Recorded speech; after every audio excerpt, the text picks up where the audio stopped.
Hala, happy birthday. Ay, happy birthday! Happy birthday, Happy birthday, Mom! May 3 chances each ang kapamilya housemates upang magpagulong ng bola at makapagdagdag ng kanilang bilang ng lobo. At sa unang sumalang si River. Love you, Rivs. Oh. Got the shot.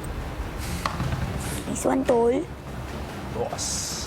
Kung nakapuntos agad si River, ang iba namang kapamilya housemates ay pare-parehong hindi nakashoot sa unang round.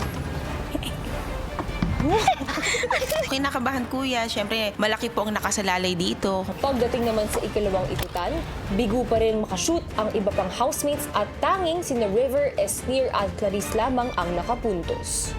Ito na po yung last chance para makuha po yung safety at makapagpili po ng final duo po, kuya. Mom. Sa huling round naman ay isa-isang nakapuntos ang housemates. You know. Really wanna win this one kasi sobrang importante po sa akin nung makakapili ako ng final duo ko. Mom. At matapos ang unang bahagi ng challenge, narito ang naipong lobo ng bawat kapamilya housemates. Matapos madagdagan ng inyong mga lobo, nais kong ipaalam sa inyo ang inyong tunay na challenge. At ito ay ang putukin ang lobo ng inyong mga katunggali hanggang sa isang housemate na lamang ang matira na may lobo sa kanyang board habang ang lahat ng mauubusan ng lobo ay magiging nominado.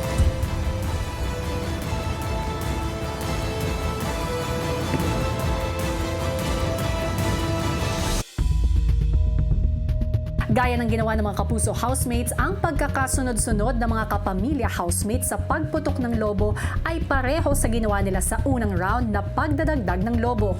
Kaya naman unang sumalang si River.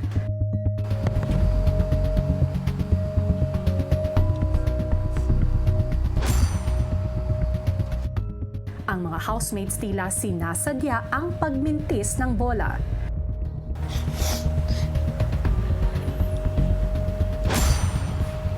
Wala talaga nag-give in, walang lumaban.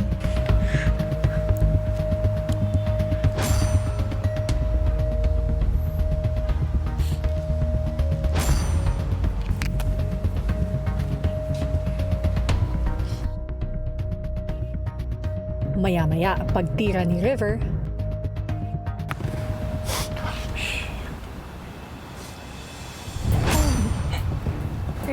Riv.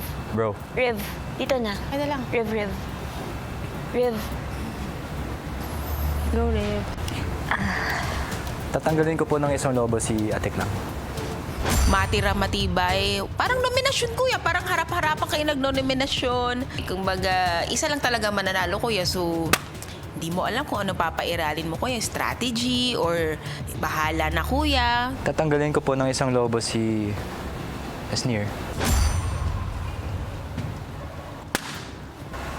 Tatanggalin ko po ng isang lobo si Brent.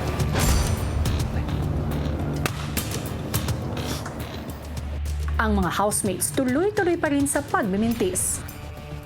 Hindi ko po talaga pinapashoot yung bola po, kuya. Sabi ko, abutin na lang tayo dito ng madaling araw, bakla. Ayoko talaga na hindi kaya ng konsensya ko. Tuntok nyo na yun sa akin, guys, para mabawasan na. Abutin tayo madaling araw. Pangarap ko ito eh. Pusin nyo na yan. Maya-maya pa, humantong si Kuya sa isang desisyon. Housemates, Kuya.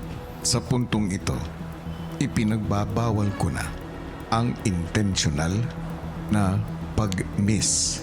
Hindi na maaaring tumigil ang bola nyo sa gitna. Ang bawat tira nyo dapat mapaabot sa dulo. Dahil dito, walang nagawa ang mga housemates kundi palandingin ang bola sa mga numbers. Sneer. Literal. Dito na. Kuya, andun na ako sa point na para matapos na tong lahat. Kasi hindi ko talaga kaya na ako yung puputok po, kuya. Promise. Ikot na lang ako. Kuya, tinatanggalan ko po ng isang lobo si Cyril po, kuya. Siyempre, ate. Ano ka ba? Love you, ate. It's okay, ate. Love you, ate.